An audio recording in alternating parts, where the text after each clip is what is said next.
বিসমিল্লাহির রহমানির রহিম। আলহামদুলিল্লাহ,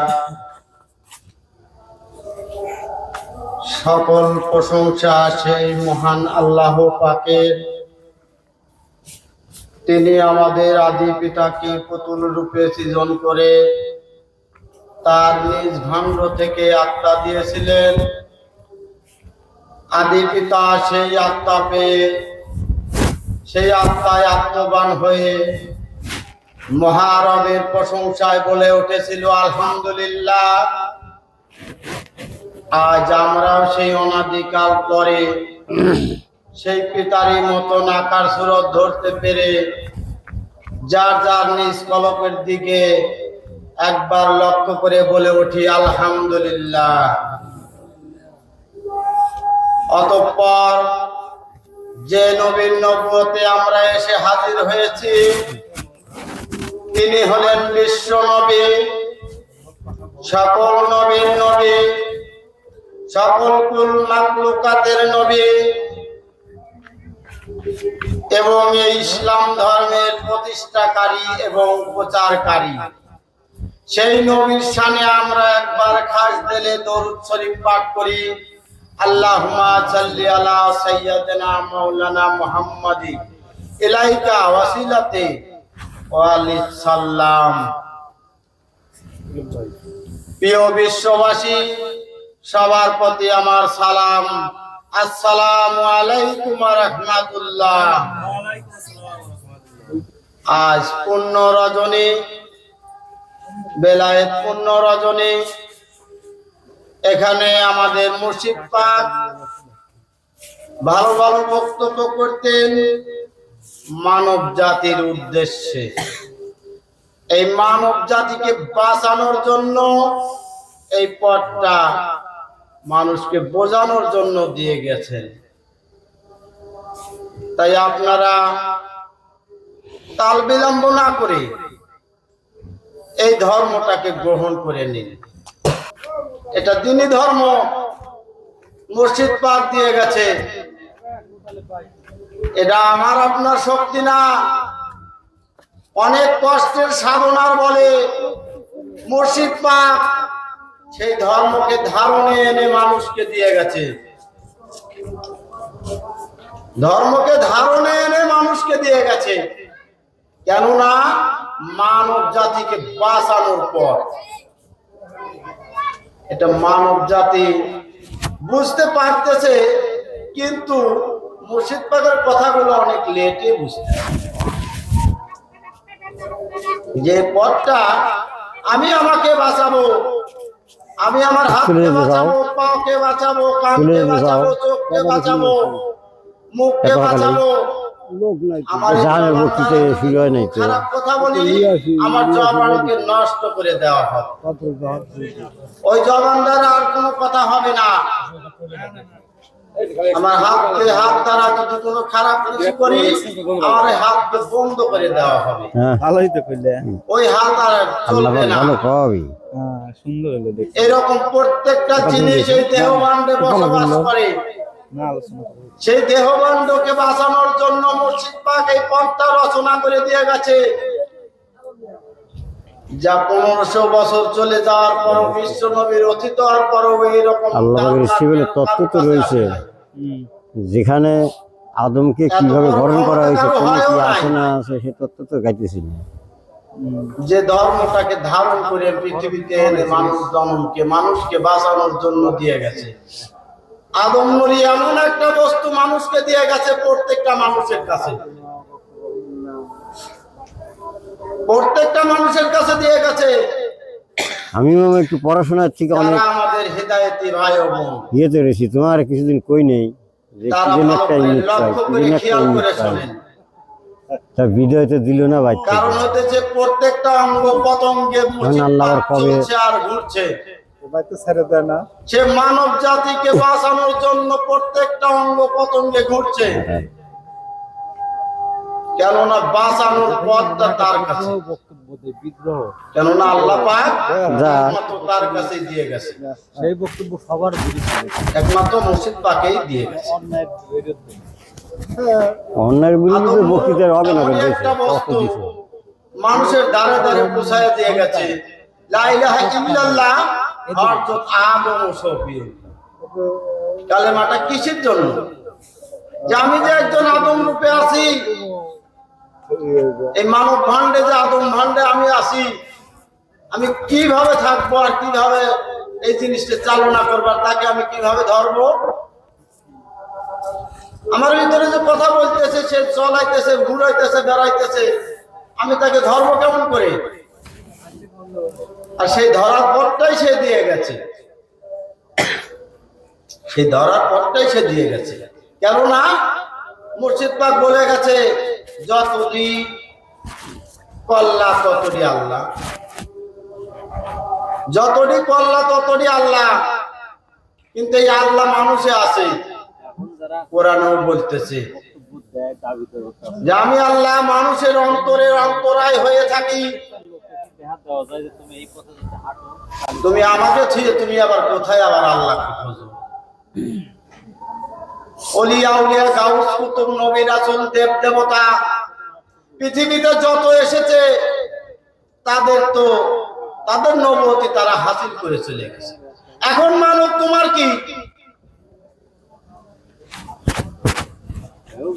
তারা তো তাদের মতো নিজেদের মতো তারা নবুয়তি হাসিল করে চলে গেছে। নবুয়তি পথ তো এখন বন্ধ। বিশ্ব নবী চলে যাওয়ার পরে নবুয়তি পথ বন্ধ হয়ে গেছে। প্রত্যেকটা নবী রাসূলের পথ বন্ধ হয়ে গেছে। একটা পথ আর খোলা নাই। একমাত্র শুধু একটাই পথ খোলা আছে, সেটা হলো দ্বীনি ধর্ম। যা মসজিদ পাকিয়ে এসে দিয়ে গেছে। সেই দ্বীনি ধর্ম যেটা আমি আমাকে রচনা করব, আমি আমাকে শক্তিশালী বানাবো, মরণের পরে যাতে আমাকে সেই আদম নূরি আমাকে নিয়ে যায় সেই বেহেশত খানায় পৌঁছায় দেয়, যা কেউ পারবে না। আমার ভাই ও বোনেরা, বাবা ও মায়েরা, যে যেখান থেকেই শুনতে চাও, যে যেখানেই রয়ে যাও, থাকো, সমস্যা নাই। কিন্তু বছরে একদিন হলেও মুর্শিদ পাকের রওজায় এসে দেখা করতে হবে। আমি যদি স্কুলে যাই ভর্তি হইলাম, এই স্কুলে আর গেলাম না, পরে স্যারকে এসে আমাকে বাড়িতে এসে শিকায়ত দিয়ে যাবে, কোনোদিনও না। তাহলে কি হবে? আমাকে স্কুলে যেতে হবে। স্কুলে গেলে পারে আমাকে সব বোঝায়। আর আমি স্কুলে নাম লেখা দিয়ে এলে আমার জীবনেও গেলাম না, তাহলে কি আর আমার কাজ হইলো?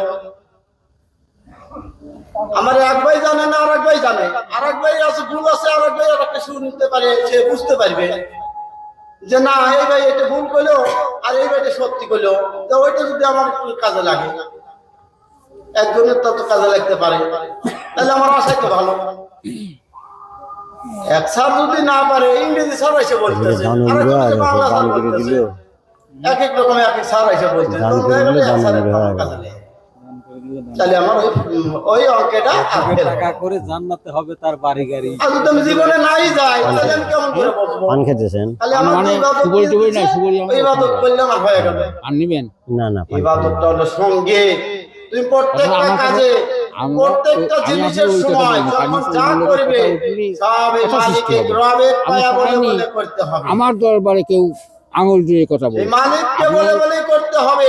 আমি আপনাদের ছোট মানুষের কাছে বসে আছে, জাহাঙ্গীর আলমের কাছে বলে গেছে যে দেহবন্দে এটা আমার দরবার, মালিক বসে আছে, আপনার দরবার আমার দরবার, কিন্তু আমাকে তো এটা বুঝতে হবে। আমি সেই জন্যই কথা বলি। আপনারা তো মনে কষ্ট পাইছেন? না না, কষ্ট পাবো কেন? তাহলে এটা দোয়া করার কাছে আমি বলে ঠিক হয়ে যায়। তখন তুমি আবার সেই আমরাই আপনারা মনে করছেন আমি ওইটা কোনোদিনও এটা এখনো রয়েছে। যতক্ষণ না আপনি এই দেহবন্দকে সেই মালিককে সেই রবে বলে বলে বললেন, করলেন, সব কাজ করলেন, যখন যে কাজ আসবে সকালবেলা উঠে বিসমিল্লাহ করে শুরু করলেন, হে আল্লাহ, হে আমার মালিক, হে আমার রব, আমি এই কাজ করব। আমি ঘুম থেকে উঠলাম, তুমি আমাকে সারা দিনের ইবাদতের মধ্যে রেখো। আমার চোখ যেন কোনো জায়গা যায় কুদৃষ্টিতে না যায়, আমার হাত দ্বারা যেন কারো ক্ষতি না হয়, আমার পা দ্বারা যেন কোনো কারো ক্ষতি না হয়।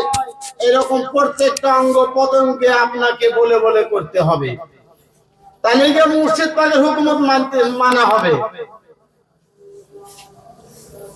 আপনি সেই স্কুলেই কোনোদিন আসলেন না, সেই কথাটা বুঝলেন না, জানলেন না, আপনি কেমন করে সেই ইবাদতে নাজিল হবেন? আকিমুস সালাতকে কায়েম করবেন। আকিমুস সালাত কি রকম? সালাত এমনই একটা জিনিস যা দেখা যায় না। সালাত এমনই একটা জিনিস আপনি করতেছেন, ওই কাজটা দেখা যায়। দেহ পাণ্ডেও সেই সালাতটা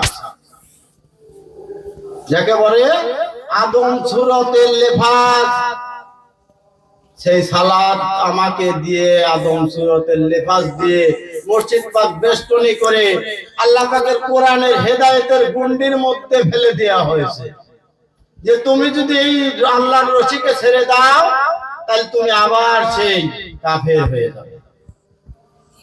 তখন সে কাফের হয়ে যাবে। আল্লাহর এই যদি রশিকে ছেড়ে ছেড়ে কথা বলো বা কাজ করো, যে কোনো ইবাদত করো, কোনটাই তোমার কাজে লাগবে, কোনটাই কাজে লাগবে না। কেননা মুর্শিদ পাক সেই আল্লাহ পাকের রশি ধরাইয়া দিয়ে গেছে যে আমার মালিক, আমার রব, আমি সব তোমার জন্যই, আমার জন্য না। এই ধন দৌলত কার জন্য? আমার জন্য না। আমার সাথে কিছুই যাবে না, কিচ্ছু যাবে না। কিন্তু আমরা খালি মিশে মায়ার টানে এই ধন দৌলত নিয়ে পড়ে আসি, মিশে মায়ায় পড়ে আসি, নিজেকে সংযত করার চেষ্টায় নাই, নিজেকে সংযত করার চেষ্টায় নাই। অন্যর যা ক্ষতি তাই করে নিয়ে ব্যস্ত আছে না। এই পথটা সরল সোজা পথ, আল্লাহ পাকের কোরআনের পথ। বিশ্ব নবীর উপরে সেই আল্লাহ পাকের কোরআন নাজিল হয়েছে। এত বড় পথ আমাদের মুর্শিদ পাক দিয়ে গেছে। মুর্শিদ পাক এমনই একটা বস্তু মানুষকে দিয়ে গেছে, যা নিজেরা যদি নষ্ট করে ফেলায় মুর্শিদ পাকের কোনো দোষ নেই। আর যিনি নিজেরা যদি আমরা হাসিল করি, মুর্শিদ পাক ওই দিনকে আমাদের সেই নূরে নূরান্বিত হয়ে একাত্র করে আমাদেরকে পরপারে নিয়ে যাবে। তাছাড়া কেউ নিতে পারে। আমি যদি সেই নোটটা নষ্ট করে দিয়ে যাই তাহলে কি আমার কোনো লাভ হবে? আমি যদি এই নোটটাকে যদি হাসিল করে যাই তাহলে কি আমার মুর্শিদ পাকের কোনো লস হবে? লস হবে না। হাসিল করলেও লস হবে না, খারাপ করলেও লস হবে না। লসটা হবে আমার, লসটা হবে আমার, তাছাড়া তো কারো হবে না। এমন একটা বস্তু। তাই এত কথা বলার কোনো প্রশ্নই আসে না। কিন্তু তবু মানুষের জ্ঞানে বুঝে আসো, মানুষ যেন সেই আল্লাহ পাকের কোরআনের হেদায়েতের মধ্যে যেন সবাই শামিল হয়। তাই আমি কিছু বলবো না আর কিছু। তাই সবচেয়ে তহা কন্যা চন্দ্রমাতা হযরত জিনওয়ারা আমিরে আদম নূরি ওসিলাতে ইলাইকা আলাইহিস সালাম তার মহরত হয়ে আমরা যেন সবাই জীবন লাভ করতে পারি। সুবহানাল্লাহ বিহামদি, সুবহানাল্লাহ আযীম। সবার প্রতি আমার সালাম। আসসালামু আলাইকুম ওয়া রাহমাতুল্লাহ।